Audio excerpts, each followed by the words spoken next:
ಸ್ನೇಹಿತರೆ ನಮಸ್ಕಾರ. ನಾನು ನಿಮ್ಮ ಡಾಕ್ಟರ್ ರಾಜ್ಕುಮಾರ್ ಸೇನೆ ತ್ಯಾಗರಾಜ್ ಮಾತಾಡ್ತಾ ಇದ್ದೀನಿ. ನಿಮಗೆ ಒಂದು ವಿಚಾರನ ಮುಟ್ಟಿಸ್ಬೇಕು. ಕಳೆದ ವಾರ ಒಂದು ತೆಲುಗು ಸಿನಿಮಾ, ಅದು ಕಾಟಾಚಾರಕ್ಕೆ ಒಂದರಲ್ಲೋ ಎರಡರಲ್ಲೋ ಕನ್ನಡನ ಡಬ್ ಮಾಡಿಬಿಟ್ಟಿದ್ರು. ಪುಷ್ಪ ಅನ್ನೋಂಥ ಸಿನಿಮಾ ಅದು ಇಡೀ ವಿಶ್ವದಲ್ಲಿ 12,000 ಚಿತ್ರಮಂದಿರಗಳಲ್ಲಿ ಬಿಡುಗಡೆಯಾಗಿದೆಯಂತೆ. ಯಾವ ಪುರುಷಾರ್ಥಕ್ಕಾಗಿ ಅಂತ ಗೊತ್ತಿಲ್ಲ.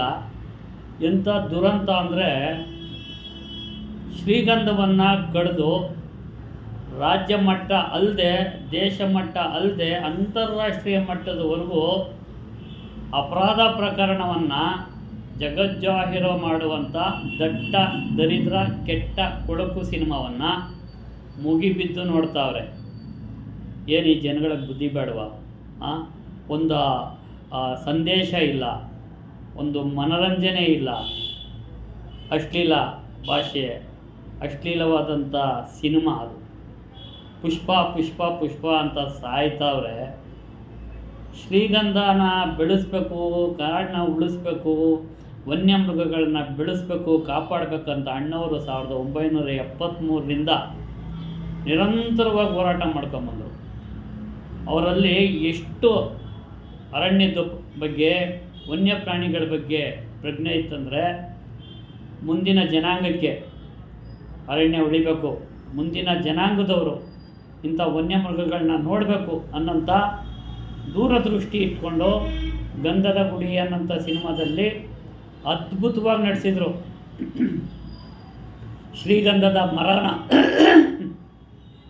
ಕಡಿಯಂಥ ಹಾಗೂ ಅದನ್ನು ಹೊರ ರಾಜ್ಯಕ್ಕೆ ರಫ್ತು ಮಾಡುವಂಥ ಕದಿಮರನ್ನು, ಕಳ್ಳ ಬೇಟೆಗಾರರನ್ನು ಎಡೆಮುರಿ ಕಟ್ಟಿದರು.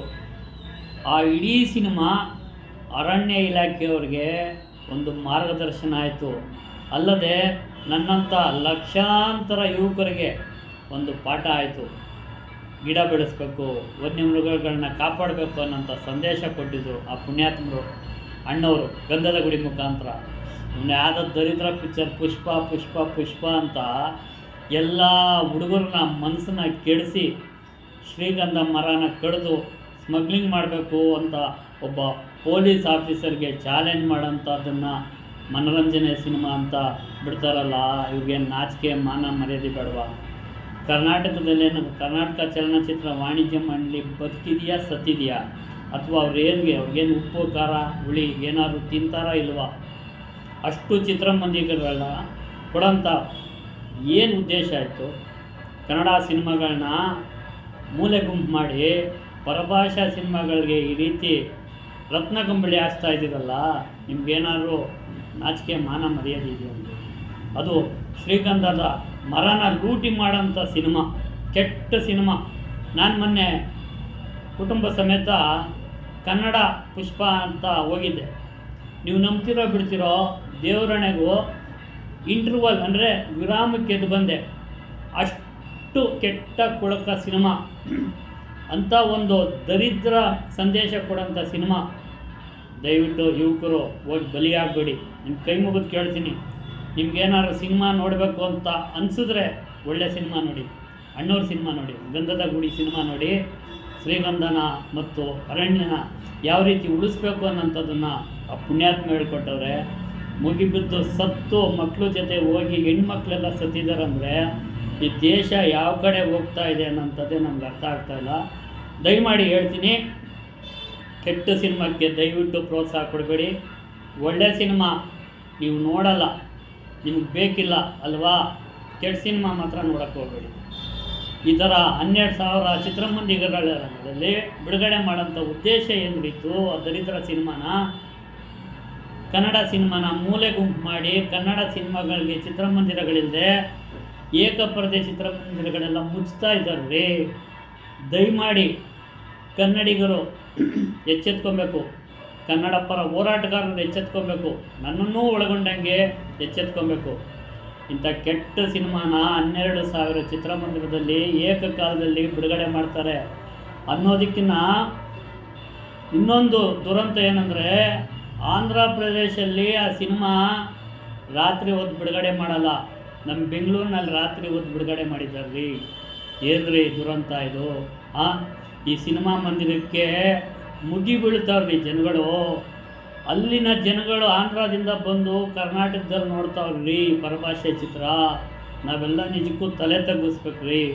ಇದೇ ರೀತಿ ಆದರೆ ಕನ್ನಡಿಗರು ಕರ್ನಾಟಕದಲ್ಲಿ ಕನ್ನಡ ಸಿನಿಮಾನ ಪ್ರದರ್ಶನ ಮಾಡೋಕ್ಕೂ ಯಾರೂ ಮುಂದೆ ಬರಲ್ಲ. ಕನ್ನಡ ಸಿನಿಮಾದ ಇತಿಹಾಸನ ಅಳಿಸಾಕೋದಕ್ಕೆ ಇಂಥ ಸಿನಿಮಾಗಳು ಪೈಪೋಟಿ ಕೊಡ್ತಾವೆ. ಇನ್ನಾದರೂ ಕನ್ನಡಿಗರು ಎಚ್ಚೆತ್ಕೊಂಡು ಇಂಥ ಕೆಟ್ಟ ಕೊಳಕು ಸಿನಿಮಾಗಳನ್ನು 6 ವಾರಗಳ ನಂತರ, ಯಾವುದೇ ಪರಭಾಷೆ ಸಿನಿಮಾಗಳಾಗಲಿ 6 ವಾರಗಳ ನಂತರ ಅಣ್ಣವ್ರು ಏನು ಹಾಕ್ಕೊಟ್ಟಿದ್ರು ಆ ಒಂದು ರೂಲ್ಸು ಮತ್ತೆ ತರಬೇಕು. ನಿಜಕ್ಕೂ ಕರ್ನಾಟಕ ಚಲನಚಿತ್ರ ವಾಣಿಜ್ಯ ಮಂಡಳಿಯವರಿಗೆ ದಮ್ಮು ತಾಕತ್ತು ಇದ್ದರೆ ಎಲ್ಲ ಪರಭಾಷೆ ಸಿನಿಮಾಗಳನ್ನ 6 ವಾರಗಳ ನಂತರ ಬಿಡುಗಡೆ ಮಾಡಿ.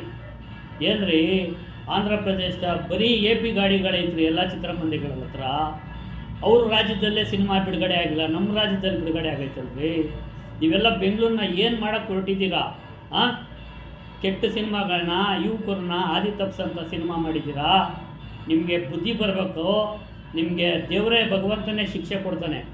ಇಂಥ ಕರ್ನಾಟಕದಲ್ಲಿ ಕನ್ನಡ ಮಣ್ಣನ್ನ ನಾವು ಕಣ್ಣುಗೊತ್ಕೊಂಡು ಭೂಮಿನ ಗಿಡಗಳನ್ನ ನೆಡಂಥ ಈ ಜಾಗದಲ್ಲಿ ಶ್ರೀಗಂಧ ಮರನ ಕಳ್ತನ ಮಾಡಿ ವನ್ಯಮೃಗಗಳನ್ನ ಬೇಟೆಯಾಡೋಂಥ ಸಿನಿಮಾ ನೋಡಬೇಡ್ರಿ ದಯವಿಟ್ಟು. ಮತ್ತೊಮ್ಮೆ ಗಂಧದ ಗುಡಿ ಸಿನಿಮಾ ನೋಡಿರಿ. ನಿಮ್ಮೆಲ್ಲರಿಗೂ ಕೈ ಮುಗಿದು ಕೇಳ್ಕೊತೀನಿ. ಸಿನಿಮಾಗಳು ಮಾರ್ಗದರ್ಶನವಾಗಿರ್ಬೇಕು ರೀ, ಆದರ್ಶವಾಗಿರ್ಬೇಕು ರೀ. ಇಂಥ ಸ್ಮಗ್ಲಿಂಗ್ ಸಿನಿಮಾ ಅವೆಲ್ಲ ನೋಡಿ ಪ್ರೋತ್ಸಾಹ ಕೊಡೋದು ಬೇಡ ರೀ. ನಮ್ಮ ಯುವಕರು ಈಗಾಗಲೇ ಕೆಟ್ಟೋಗ್ತಾವ್ರೆ. ಇಂಥ ಸಿನಿಮಾಗಳು, ಇಂಥ ಹೀರೋಗಳ ಒಂದು ಅವತಾರ ನೋಡಿದ್ರೆ ನಮ್ಮ ಯುವಕರು ನಮ್ಮ ಕೈ ಬಿಟ್ಟು ಹೋಗೋದ್ರಲ್ಲಿ ಯಾವುದೇ ಅನುಮಾನ ಇಲ್ಲ. ದಯಮಾಡಿ ಇಂಥ ಸಿನಿಮಾಕ್ಕೆ ಯಾರು